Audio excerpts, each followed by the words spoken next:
कई सालों के बाद जो पाकिस्तान का फॉरेन एक्सचेंज रिजर्व है वो 2 डिजिट्स में गया।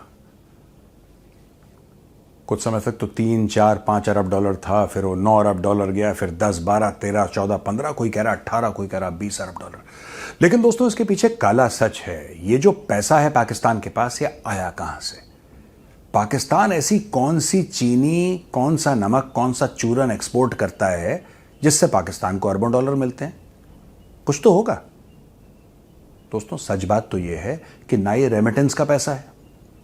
ये पैसा है किस चीज का? ये पैसा है भीख में दिया गया या लोन में दिया गया पैसा, जो बड़े बड़े अमीर मुस्लिम देशों ने दिया है, खासतौर से सऊदी अरब और यूएई ने। बाकी और देशों ने भी दिया है, चाइना ने भी दिया है, लेकिन यूएई और सऊदी अरब ने मोटा पैसा दिया है इनको। अच्छा, बात यह है कि पाकिस्तानी जब वादा करने पे आते हैं तो लंबी लंबी, लाहौरी कभी छोटी बात नहीं करेगा। जब वादा करना होगा हिसाब से कभी नहीं करेगा। उसके पास चाहे 50 गज की जमीन ना हो, वो आपको पूरा ताजमहल प्रॉमिस करके जाएगा। ये फितरत है लाहौरियों की, और यही प्रॉमिस इन्होंने करी सऊदी अरब को। अब पूरी कहानी सुनिए, आपको मजा आएगा। सऊदी अरब को प्रॉमिस करा और सऊदी अरब को बोला कि आप बिल्कुल फिक्र मत करिए, डिफेंस डील है, और जो डिफेंस डील है उसमें अगर आपके ऊपर हमला हुआ तो हमारे ऊपर भी हमला, फिर हम छोड़ेंगे नहीं। और साहब, क्यों नहीं छोड़ेंगे? क्योंकि यार आखिर मक्का मदीना तो सऊदी अरब में और हम मुसलमान हैं। छोटी बात है, सऊदी अरब की सरजमीन पे अगर कोई हमला कर दे फिर तो साहब ये हमारी रेड लाइन है, और ये फलाना red line. Pakistanis love using this phrase red. उनको बड़ा मजा आता है, पता नहीं क्यों, हर चीज उनकी रेड लाइन हो जाती है पाकिस्तानियों की। अब हुई स्टोरी क्या कि ईरान ने हमला किया।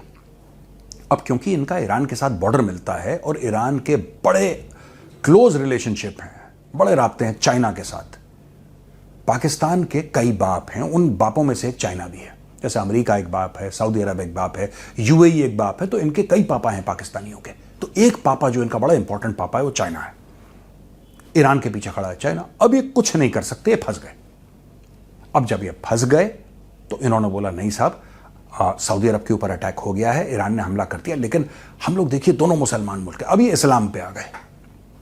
अब ये आ गए इस्लाम पे, और साफ सीधी बात इन्होंने करी पाकिस्तानियों ने कि साहब दोनों मुसलमान, देखिए मुसलमान मुसलमान को मार रहा है, ये कौन सी बात होती है, आइए आपस में बात करते हैं। ये बात हो गई। बीच में पाकिस्तान को दी गई चाबी, और वो चाबी दी डोनाल्ड ट्रंप ने, और पाकिस्तान ने बोला कि नहीं साहब, यहां पे बड़े बड़े लोग आएंगे पाकिस्तान में और शांति वार्ता होगी। उसमें नाम लिया गया जेरेड कुशनर का और जेडी वैंस का, और पता नहीं कौन कौन पाकिस्तान आएगा। और पाकिस्तान स्टीव विटकॉफ भी आ जाएगा, और जेरेड कुशनर भी आ जाएगा, और जेडी वैंस भी आ जाएगा, और फलाना और ढिमका, और यहां पे पाकिस्तान फिर डिप्लोमेसी का बेताज बादशाह बन जाएगा। और यही चूरन पाकिस्तानियों ने सोशल मीडिया पे, ट्विटर पे जाइए, हर एक पाकिस्तानी क्लेम कर रहा है कि now Pakistan has arrived. Pakistan may और may not have arrived, but JD Vance has certainly not arrived. Neither has Steve Witkoff nor has Jared Kushner. ये लोग गए कहां पे? ये लोग पाकिस्तान क्यों नहीं आए? फिर पाकिस्तान ने बोला कि नहीं, शांति वार्ता तो होगी।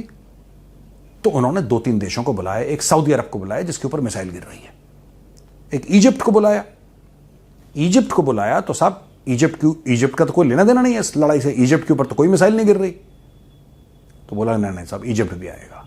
फिर बोला तुर्की भी आएगा, तुर्की का भी कोई लेना देना नहीं। चलिए, अब क्या हुआ कि उधर एक और देश इन्होंने बुलाया था, और वो देश था ईरान।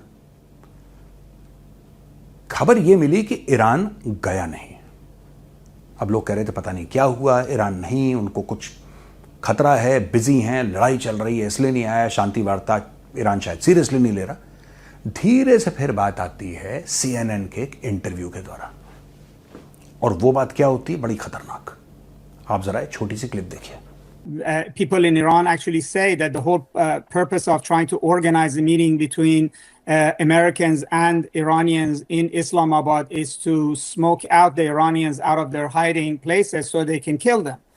देख लिया दोस्तों आपने क्लिप में, ये जो आदमी है ना, ये कह रहा है कि साहब ईरानियों को ये डाउट था कि पाकिस्तानी इनवाइट करेंगे, और जैसे ही हम लोग पहुंचेंगे पाकिस्तान के अंदर इस्लामाबाद, पाकिस्तानी हमें मरवा देंगे।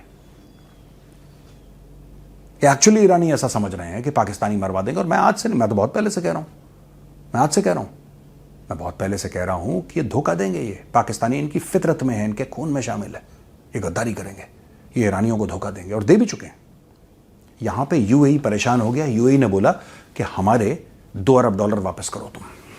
अब पाकिस्तान पकड़ में नहीं आ रहा था, पाकिस्तान जो है पकड़ में नहीं आ रहा था दोस्तों। तो जो पाकिस्तान को पैसा न दे, जो भी पैसा न दे पाकिस्तान को, वो दुश्मन बन जाता है फिर पाकिस्तान का। पाकिस्तान भिखारियों की तरह नहीं मांगता, पाकिस्तान पूरे अधिकार के साथ मांगता है। ये हमारा अधिकार है, लाओ पैसा। तो इन्होंने चाबी डालना शुरू करा, चूड़ियां कसी, और भाई वहां पे ये करो वो करो। यूएई अपसेट हो गया। यूएई ने बोला पैसा लाओ यार, क्योंकि यूएई ने कई सारे पैसे लगा रखे हैं पाकिस्तान के अंदर, बहुत इन्वेस्टमेंट कर रखी है पाकिस्तान के अंदर। They have done so much inside Pakistan. लेकिन पाकिस्तान कभी आज की तारीख में यूएई के ऊपर हमला हो रहा है, पाकिस्तान क्या बोल रहा है? क्या पाकिस्तान ईरान को कंडेम कर रहा है? देखिए, आप खुद मुख्तार तब हो सकते हैं जब आप भीख ना मांगे।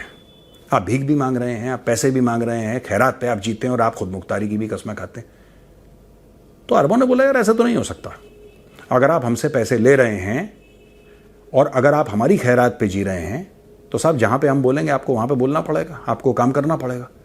तो खबर सिर्फ ये नहीं है कि यूएई ने अपने $2 अरब मांग लिए और आई थिंक 17 अप्रैल तक उनको वापस भी देना है पाकिस्तानियों का। पाकिस्तानी ये कह रहे हैं हम दे देंगे वापस, कोई दिक्कत नहीं। कहां से देंगे ये किसी को नहीं पता है, क्योंकि इनके पास बाकी जो पैसे हैं वो भी अपने नहीं हैं। वहां पे पाकिस्तान से आवाजें आ रही हैं, पाकिस्तानी सोशल मीडिया पे। ये तो बहुत गलत बात है। यूएई हमसे पैसे क्यों मांग रहा है? आपसे मांग नहीं रहा, वो वापस मांग रहा है। ये पाकिस्तानियों को गलतफहमी हो गई कि जो इनके अकाउंट में पैसे पड़े हैं फॉरेक्स में, वो इनके खुद के नहीं है भाई, वो आप लोगों के नहीं है वो पैसे, वो मांगे के हैं और वो खर्च करने के लिए नहीं दिए थे। आपकी इकोनॉमी डिफॉल्ट के दहाने पे खड़ी है, बिल्कुल एज पे खड़ी है, टॉपल ना कर जाए क्लिफ से। That was the entire intent of giving you the money. अब आज की तारीख में वो पैसा वापस मांग रहा है। पाकिस्तानी सोशल मीडिया पे ये कह रहे हैं कि यार ये कैसे हो गया, हमारी तो सऊदी अरब के साथ डिफेंस डील है, सऊदी अरब का क्या ये फर्ज नहीं बनता कि सऊदी अरब जाए और यूएई को बोले कि ये लो $2 अरब। भाई ये हमारा पाकिस्तान, खबरदार इसकी तरफ देखा। ये पाकिस्तानियों के एक्सपेक्टेशन है दोस्तों। पढ़े लिखे पाकिस्तानी, जो अपने आप को पढ़ा लिखा कहते हैं, दानिश्वर कहते हैं, वो पाकिस्तानी जो they come on television and they are popular television anchors, ये इतने हक से भीख मांगते हैं कि आप शौक हो जाएंगे। एक पूरे सीधे हक से मांगते हैं कि लाओ पैसे। It's almost like robbery, it's no longer begging for money, it's like robbery. पर पाकिस्तानियों को शायद ये नहीं पता कि सऊदी अरब भी अब तैयार हो रहा है। सऊदी अरब ने भी हाथ जोड़ लिया है, कहा बेटा बस ये बहुत हो गया है, क्योंकि तुम्हारे साथ हमारी डिफेंस डील हुई थी, और जब बात हुई कि सऊदी अरब को प्रोटेक्ट करना है तो पाकिस्तान ने बोला कि नहीं नहीं, हम एक काम कर रहे हैं, हम ना मीडिएशन करवा रहे हैं। भाई साहब, आपका काम मीडिएशन नहीं था, आपने साइन किया है सऊदी अरब पे हमला, यानी कि पाकिस्तान पे हमला, और वो हमला हो रहा है और वो रोज हो रहा है, और ईरान को कोई नहीं रोक पा रहा है, लगातार हमला हो रहा है।